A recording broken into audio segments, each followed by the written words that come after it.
bojomu enten ditabris aku kudu tak cor ae. Ngawur ae tange bojoku ate mbok cor lho.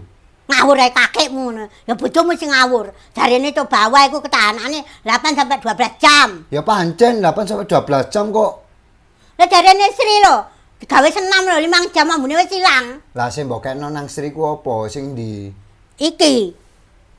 Wong coba was sweet girl kok. Coba was sweet girl iku mah, iku gawe indoor, gawe kerja nang kantor. Kudu gawe panas-panas gawe nang lapangan. Mama iku kudune ngekei istriku sing iki lho, coba war romantik iki iso gawe outdoor karo indoor, gawe wedok.